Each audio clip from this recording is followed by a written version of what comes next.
Entre a terra e o céu. Capítulo 22. Irmã Clara. Na noite imediata às experiências que descrevemos, o ministro convidou-nos a visitar a irmã Clara, a quem pediria socorro em favor do esclarecimento de Odila. Eu me sentia cada vez mais atraído para o romance vivo daquele grupo de almas que o destino enleara em suas teias. Se me fosse permitido, voltaria de imediato para junto de Mário Silva, rebelado, ou para junto de Amaro, paciente, a fim de observar o desdobramento da história, cujos capítulos jaziam gravados nas páginas vivas de seus corações. Todavia, era necessário esperar. Enquanto buscávamos a intimidade de Clara, descia o luar em prateados jorros sobre a paisagem que se tapizava de flores. Com o cérebro preso às preocupações resultantes do trabalho que nos exigia atenção, algo indaguei de Clarencio quanto à cooperação que pretendíamos solicitar. Por que motivo rogaria ele o concurso de outrem, quando se dirigira com tanto êxito à mente de Esteves e Armando reencarnados? Não lhes favorecer o retrocesso da memória até os recuados dias da luta no Paraguai?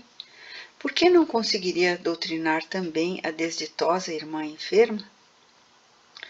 O ministro ouviu-me tolerante e redarguiu.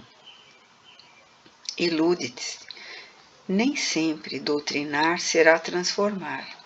Efetivamente, guardo alguma força magnética suficientemente desenvolvida, capaz de operar a mente de nossos companheiros em recuperação. No entanto, ainda não disponho de sentimento sublimado, suscetível de garantir a renovação da alma. Sem dúvida, dentro de minhas limitações, estou habilitado a falar à inteligência, mas não me sinto à altura de redimir corações.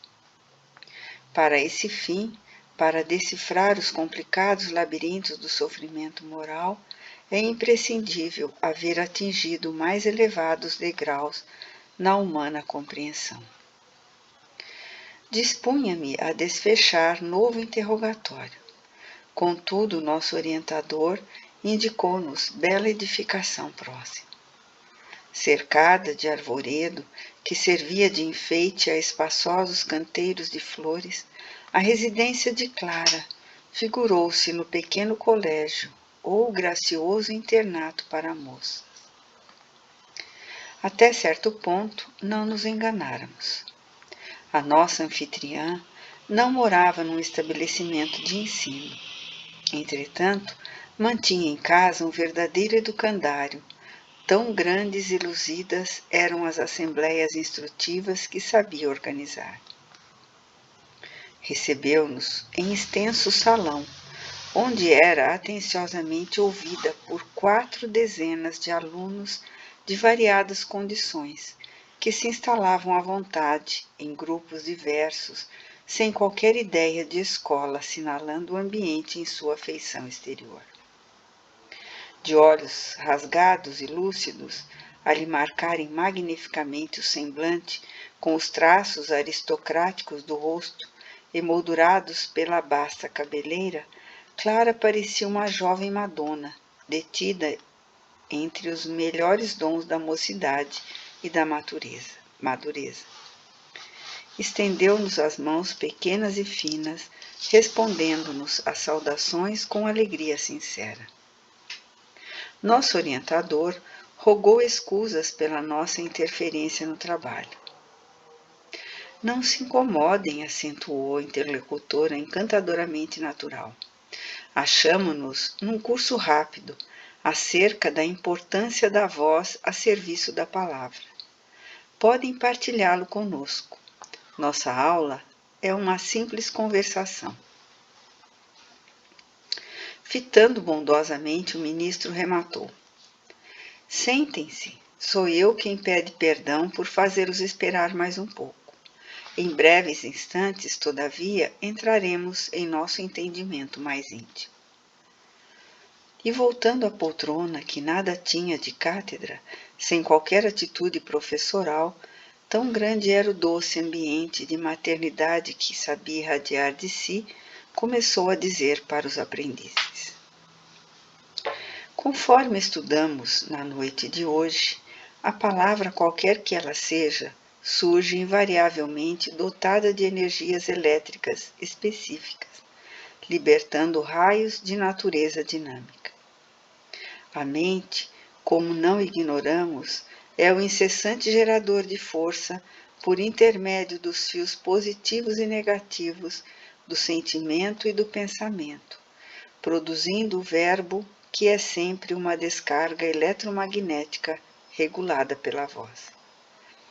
Por isso mesmo, em todos os nossos campos de atividade, a voz nos tonaliza a exteriorização, reclamando apuro de vida interior, uma vez que a palavra, depois do impulso mental, vive na base da criação.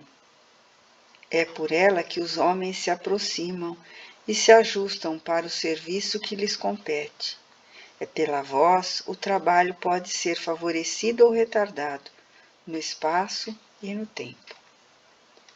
Dentro da pausa ligeira que se fizera espontânea, simpática senhora interrogou: mas, para que tenhamos a solução do problema, é indispensável jamais nos encolarizarmos?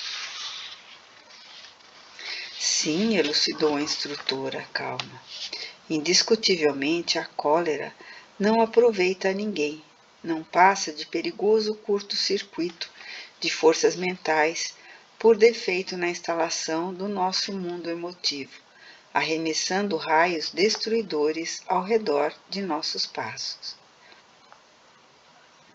Sorrindo bem-humorada, acrescentou: em tais ocasiões, se não encontramos junto de nós alguém com o material isolante da oração ou da paciência, o súbito desequilíbrio de nossas energias estabelece os mais altos prejuízos à nossa vida, porque os pensamentos desvairados, interiorizando-se, provocam a temporária cegueira de nossa mente, arrojando-a em sensações de remoto pretérito, nas quais, como que descemos quase sem perceber, a infelizes experiências da animalidade inferior.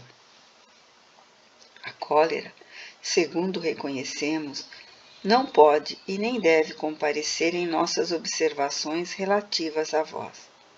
A criatura enfurecida é um dínamo em descontrole, cujo contato pode gerar as mais estranhas perturbações. Um moço, com evidente interesse nas lições, argumentou: e se substituíssemos o termo cólera pelo termo indignação? Irmã Clara pensou alguns instantes e redarguiu: efetivamente, não poderíamos completar os nossos apontamentos sem analisar a indignação como estado da alma, por vezes necessário.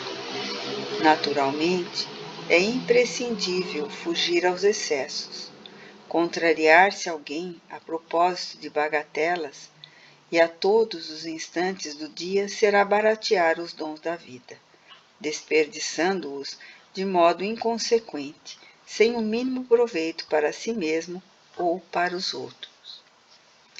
Imaginemos a indignação por subida de tensão na usina de nossos recursos orgânicos, criando efeitos especiais à eficiência de nossas tarefas.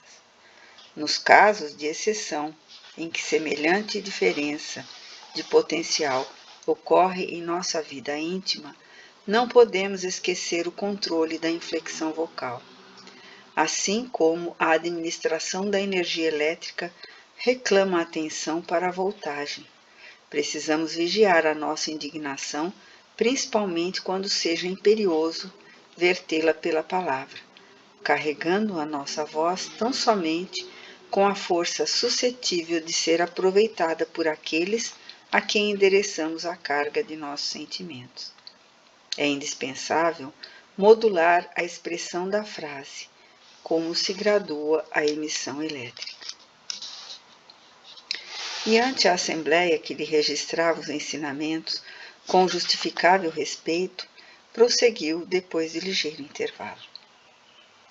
Nossa vida pode ser comparada a grande curso educativo, em cujas classes inumeráveis damos e recebemos, ajudamos e somos ajudados. A serenidade, em todas as circunstâncias, será sempre a nossa melhor conselheira, mas, em alguns aspectos de nossa luta, a indignação é necessária para marcar a nossa repulsa contra os atos deliberados de rebelião ante as leis do Senhor. Essa elevada tensão de espírito, porém, nunca deve arrojar-se à violência e jamais deve perder a dignidade de que fomos investidos, recebendo da divina confiança a graça do conhecimento superior. Basta dentro dela a nossa abstenção dos atos que intimamente reprovamos, porque a nossa atitude é uma corrente de indução magnética. Em torno de nós, quem simpatiza conosco geralmente faz aquilo que nos vê fazer. Nosso exemplo, em razão disso, é um fulcro de atração. Precisamos, assim, de muita cautela com a palavra nos momentos de tensão alta do nosso mundo emotivo, a fim de que a nossa voz não se desmande em gritos selvagens ou em considerações cruéis que não passam de choques mortíferos que infligimos aos outros, semeando espinheiros de antipatia e revolta que nos prejudicarão a própria tarefa.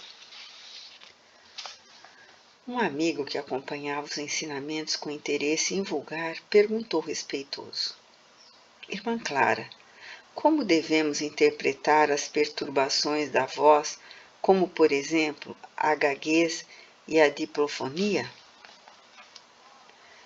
Sem dúvida, informou a instrutora solícita, os órgãos vocais experimentam igualmente lutas e provações quando reclamam reajuste. Por intermédio da voz, praticamos vários delitos de tirania mental e, por meio dela, nos cabe reparar os débitos contraídos.